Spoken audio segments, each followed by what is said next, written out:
Halo teman-teman, kembali lagi bersama saya Rifki. Nah, di video sebelumnya kita udah belajar mengenai variabel, komentar, dan juga print. Nah, di video ini kita akan belajar lebih dalam lagi mengenai variabel, khususnya yaitu yang bertipe data string.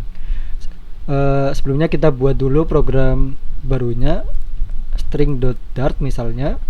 Kemudian kita buat fungsi main. Kemudian buat sebuah string yang bernama nama adalah Rifki Eka Hardianto. Kemudian kita print nama. Nah, maka di sini keluarannya adalah Rifki Eka Hardianto. Nah, untuk penulisan dari variabel ini sebenarnya kita bisa mengklasifikasikan penulisan dari variabel itu sendiri. Ini kan adalah tipe data string. Nah, maka kita bisa mengganti tulisan var ini yang tadinya nilai dinamik menjadi bernilai string seperti ini. Kalau kita jalankan, ini juga nilainya akan sama. Nah, bedanya kalau var tadi kan dia bisa menyimpan tipe data integer, double, dan lain sebagainya. Kalau kita tulis string seperti ini, ketika saya menuliskan ini adalah angka 17, nah maka pada saat dijalankan dia akan error tulisannya seperti ini. Ini bisa di over. Nah, a value of type in, jadi ini dia tidak bisa tipe data integer tidak bisa dimasukkan atau diinisialisasikan sebagai tipe data string karena variabel nama ini bertipe data string. Nah, jadi kita kembalikan lagi menjadi Rifki Eka Hardianto. Kemudian di sini di string itu sendiri ada beberapa fungsi bawaan yang bisa kita gunakan. Untuk melihat apa saja kita bisa di akhir tulisan variabel ini kita bisa menambahkan titik. Kemudian ada beberapa contoh fungsi yang dapat kita gunakan. Contohnya yang pertama saya akan menggunakan contains. Nah, contains ini adalah sebuah fungsi yang akan mengembalikan nilai true apabila ada string yang terdapat dalam variabel nama ini. Misalnya di sini saya ingin mengecek apakah di dalam variabel nama ini ada tulisan Eka. Kemudian saya print. Nah, dia bernilai true karena di sini ada tulisan Eka-nya. Kemudian kalau misalnya saya tulis Eka-nya pakai huruf E kecil, maka dia akan menampilkan tulisan false. Nah, ini karena dia kan case sensitif ya. Jadi huruf besar dan huruf kecil ini dibedakan. Jadi karena ini E-nya besar dan ini E-nya kecil, maka itu dianggap berbeda. Maka nilainya adalah false. Kemudian cek apakah mengandung string tertentu. Kemudian di sini juga kita bisa mengecek bisa mengubah menjadi lowercase atau huruf kecil semua. Misal mengubah menjadi huruf kecil. Kemudian di sini saya print nama dot to lowercase. Ketika dijalankan, maka tulisan Rifki Eka Hardianto-nya ini akan menjadi huruf kecil semua. Kemudian kalau misalnya huruf besar, kita tinggal tulis nama dot to uppercase. Nah, maka dia akan huruf besar semua. Lah, kalau tadi kan kita nggak bisa menuliskan ini menjadi 17 seperti ini kan. Nah, kalau misalnya kita memiliki sebuah variabel angka yaitu 17, kemudian kita ingin mengubahnya menjadi string, maka kita hanya ini menjadi string ya, ingin mengubah menjadi string, maka kita hanya perlu menuliskan seperti ini, angka dot to string. Nah, pada saat kita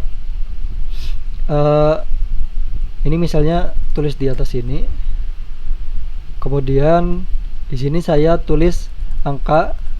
Kalau kayak gini kan nggak bisa karena dia tipe datanya adalah string, karena dia tipe datanya adalah integer.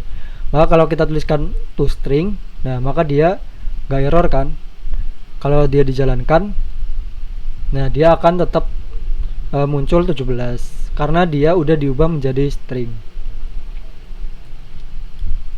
Terus kita coba lagi apa ya, name.split. Nah, nih misal untuk penulisan split ini digunakan apabila kita ingin membuat sebuah list dengan pattern atau dengan pola tertentu. Misalnya saya memiliki daftar ini string daftar hewan. Misal di sini ada kucing, terus koma, anjing, terus kuda, terus kambing lah. Ini hapus aja deh. Nah, udah kan? Nah, terus di sini kita bisa men-split ini menjadi sebuah list seperti ini. List daftar hewan sama dengan daftar hewan dot split, kemudian patternnya adalah koma. Kemudian kita print list daftar hewan, maka dia keluarannya adalah sebuah list kan. Ini sebenarnya kita langsung print aja nggak apa-apa sih. Nah, kayak gini juga sama aja, mengubah menjadi list. Nah, di sini juga sama aja, dari string seperti ini maka kita akan split menjadi list menggunakan pola koma. Jadi setiap koma ini dia bakalan langsung membuat sebuah nilai baru. Misal kucing, terus habis itu koma, maka nilai baru berikutnya adalah ini ada spasi ya, spasi kuda. Coba kita langsung print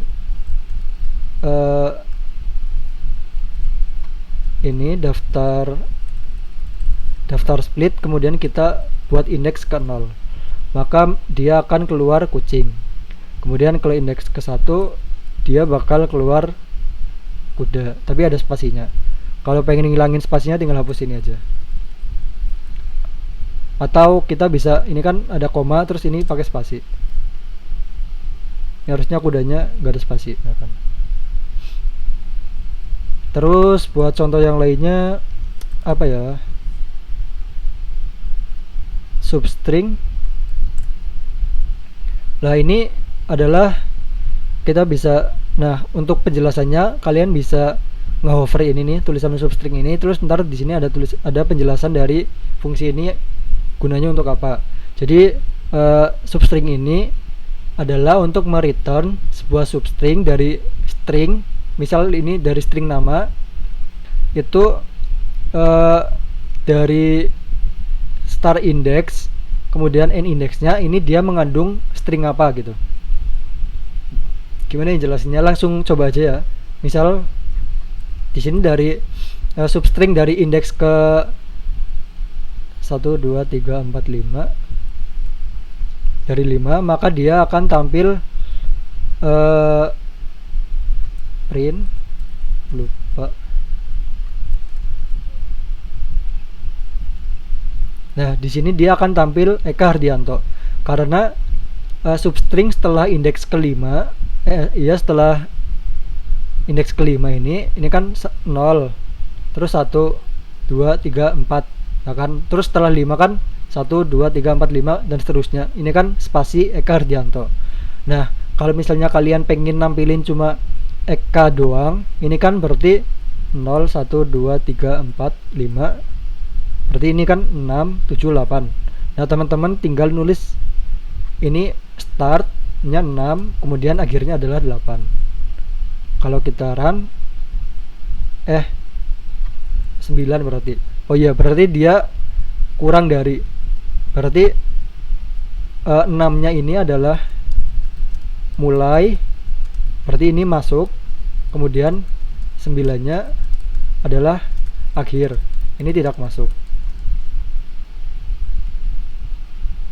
Ini adalah menampilkan substring. Nah, kalau teman-teman pengen belajar string lebih lanjut, teman-teman bisa langsung ngunjungin ini bagian tour, library tour. Kemudian di contents ini teman-teman langsung pilih aja string. Nah, di sini ada beberapa banyak sekali fungsi-fungsi dari string yang bisa kita gunakan.